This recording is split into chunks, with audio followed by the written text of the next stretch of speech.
Subscribe कीजिए, bell icon दबाइए। Video पसंद आए तो लाइक कीजिए, शेयर कीजिए। का संसार कह करके याद किया, क्योंकि यहाँ न कभी किसी को सुख प्राप्त हुआ, न भविष्य में कभी हो सकता। जिन चीजों में हम आप सुख ढूंढने की कोशिश कर रहे, वे सब चीजें क्षणिक हैं और क्षणिक चीजों का सुख और आराम केवल क्षणिक ही हो सकता है। जितना इसके आने में हमें खुशी महसूस होती है, उतना इसके जाने में भी हमें दुख भी महसूस होता। इसीलिए संत महात्मा फकीर इस भूल भरम अज्ञान के देश में हम सभी जीवात्माओं को समझाने की कोशिश करते हैं कि सुरत सुन बात री, तेरा धनी बसे आकाश। क्या जीवात्माओं, तुम्हारा मालिक वह परमात्मा है, वह परमेश्वर है, वह सचखंड में बैठा हुआ। तुम यहाँ माया के जाल में फंसे हुए, जब तक तुम अपने घर जा करके अपने मालिक से मिलाप नहीं कर लेते, तुम सुख किस तरह हासिल कर सकते हो, तुम शांति किस तरह प्राप्त कर सकते। प्रेमी भाई बहनों, जब तक हम उस मालिक की भक्ति करके उसके साथ मिलाप नहीं कर लेते,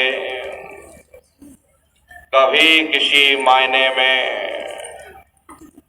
सुख और शांति हासिल करने का कोई सवाल ही पैदा नहीं होता। इसीलिए महात्मा हम जीवों को समझाते हैं कि भाई धाम अपने चलो भाई, पराए देश नहीं रहना, काम अपना करो जाई, पराए काम नहीं फंसना। यानी अपने घर चलने की तैयारी करो, अपने वतन चलने की तैयारी करो। ये पराया देश है और इस पराए देश में हम आप यहाँ आकर के फंसे हुए। प्रेमी भाई बहनों, यह देश तुम्हारा देश नहीं, तुम्हारा देश सचखंड है। ये कौम तुम्हारी कौम नहीं, तुम्हारी कौम सतनाम है और यह जीवात्मा उस सतनाम रूपी समुद्र की बूंद है। इस बूंद को समुद्र से मिलाओ, यानी इस जीवात्मा को, इसे अपने असली घर वापस पहुंचाओ, असली देश असली वतन वापस पहुंचाओ। प्रेमी भाई बहनों, आप स्वयं विचार करिए, एक छोटा सा बच्चा यदि कोई उसका अपहरण करके, उसको अगवा करके उसे विदेश ले जाए, वहीं उसकी परवरिश हो, वहीं उसकी तालीम हो, वहीं वो शिक्षा ग्रहण कर ले, वहीं शादी ब्याह हो जाए, वहीं बाल बच्चे हो जाएं, उसी मुल्क को अपना मुल्क समझकर बैठ जाए, उन्हीं को अपना माता पिता भाई बहन समझ करके बैठ जाए, फिर कोई उसके अपने देश का बाशिंदा हिंदुस्तान से विलायत हो जाता और उसे प्रेम प्यार के साथ समझाने बुझाने और चिताने की कोशिश करता है कि भाई ये तेरा असली मुल्क नहीं है, तेरा असली मुल्क हिंदुस्तान है, ये तेरे असली माता पिता नहीं, तेरे असली माता पिता हिंदुस्तान में तेरे लिए तड़प रहे, तेरे भाई बहन हिंदुस्तान में तुझे याद कर रहे, तेरा असली मुल्क हिंदुस्तान है। उस व्यक्ति के अंदर माता पिता का प्रेम जाग उठता, भाई बहन का स्नेह जाग उठता, अपने देश का प्रेम जाग उठता और वह सब कुछ छोड़ करके अपने वतन वापस लौट जाता। ठीक उसी प्रकार से संत महात्मा हम जीवों को समझाने की कोशिश करते हैं कि भाई जिस दुनिया के खातिर तुम अपना दीन ईमान समझ करके बैठे हो, इसमें से कोई भी तुम्हारा अपना नहीं। दुनिया को नाश और फना हो जाना, इनकी शक्लों के साथ तुम्हारा गर्जों का प्यार है, लेन देन का संबंध है। असल सिर्फ एक परमात्मा है। जब तक हम उसकी भक्ति करके उसके साथ मिलाप नहीं कर लेते, कभी किसी मायने में हम देह के बंधनों से, जन्म मरण के दुखों से कभी हम छुटकारा हासिल नहीं कर सकते। इसीलिए महात्मा कहते हैं कि जिन तुम भेजे तिन्हीं बुलाऊं, सुख सहज सेती घर आऊं। जिस परमात्मा ने इस दुनिया की रचना की, उसी ने मुझे तुम्हारे पास भेजा है। तुम मेरी बात को मानो और अपने घर चलने की तैयारी करो, तभी तुम सच्चा सुख और सच्ची शांति प्राप्त कर सकते हैं। लेकिन हम जीवों का दुर्भाग्य है कि हम दुनिया के जीव विषय विकारों में, शराबों कबाबों में, बेटे बेटियों में, धन दौलत में, हुकूमत के नशे में सुख ढूंढने की कोशिश करते हैं। जितना इसके अंदर हम लोग सुख ढूंढते, उतना ही दिन रात दुखी होते चले जा रहे हैं। आप अपनी बुद्धि से स्वयं विचार करिए, जब किसी की शादी होती है, मन में कितनी भारी खुशी महसूस होती।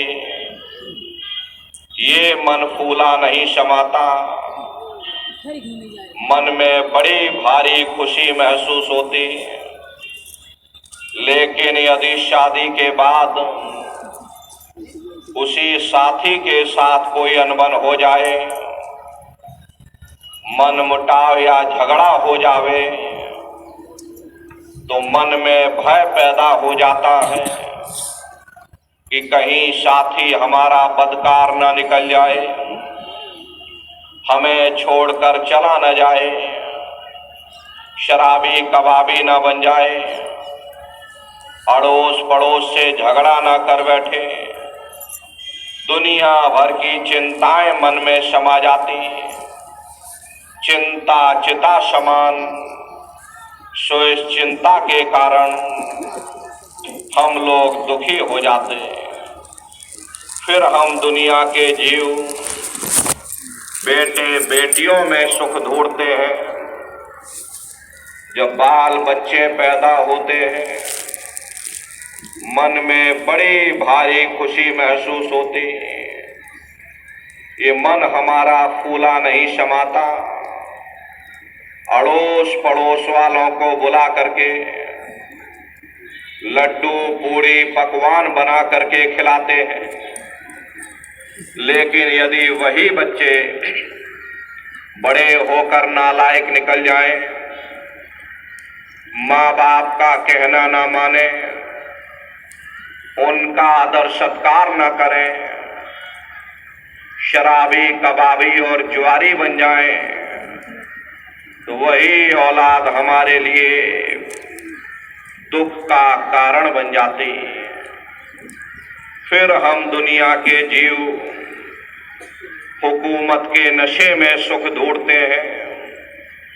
जिस वक्त लोग हमारी वाह वाह करते, गले में लंबी चौड़ी फूलों की मालाएं डालते, ये मन हमारा फूला नहीं समाता है। लेकिन उन नेताओं का भी इतिहास हमारी आंखों के सामने है। जिस वक्त लोग उन्हें गोलियों का शिकार बना देते,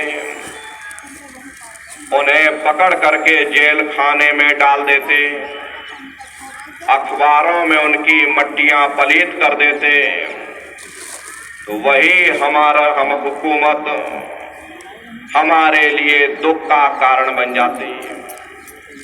फिर हम दुनिया के जीव शराबों कबाबों में, विषय विकारों में सुख ढूंढते हैं। लेकिन जिस वक्त बीमारियों का हिसाब हमें अपने जिस्म पर देना पड़ता, तब होश आता है ये सुख का कारण है या दुख का कारण है। इसीलिए महात्मा कहते हैं कि भाई आप इस नाशवान जगत में नाशवान क्षणिक पदार्थों से कभी सुख हासिल नहीं कर सकते, कभी शांति प्राप्त नहीं कर सकते। तजो मनीय सुख दुख का धाम संतों महात्माओं ने इस दुनिया को दुख की सुख की नगरी कहकर बयान किया। ये दुख सुख की नगरी है। कोई इंसान ऐसा नहीं मिलेगा जिसको हमेशा दुख ही दुख प्राप्त हुए हों, या कोई इंसान ऐसा नहीं मिलेगा जिसको हमेशा सुख ही सुख प्राप्त हुए हो। 10 दिन सुख में गुजर जाते, थोड़ा बहुत दुख का सामना भी करना पड़ता, और यदि 10 दिन दुख में गुजर जाते, थोड़ी बहुत सुख की श्वास भी आती। ये सुख दुख की समस्याएं हमारे पिछले जन्मों के पुण्य और पाप के कारण है। जब पाप और पुण्य इकट्ठे होते हैं, तब हमें इंसान का जामा मिलता। यदि पुण्यों के कारण हम लोग सुखी हो जाते, तो उन पापों के कारण हमको दुख का सामना भी करना पड़ता।